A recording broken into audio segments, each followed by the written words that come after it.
करुणामयध्वजसुधा कलशातपत्र वज्राङ्कुशाम्बुरुहकल्पकशङ्खचक्रैः भव्यैरलङ्कृततलौ परतत्त्वचेत्नैः श्रीवेङ्कटेशचरणौ शरणं प्रपद्ये।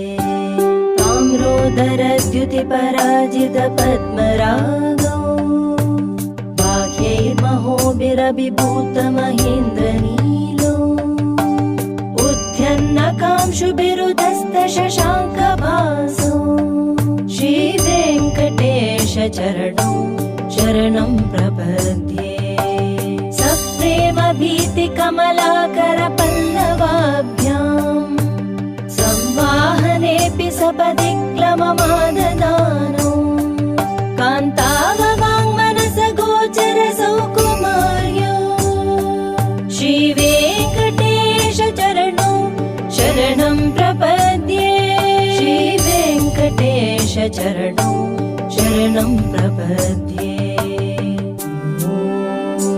श्रीपद्मावती सहित श्रीवेङ्कटेश्वर स्वामिने।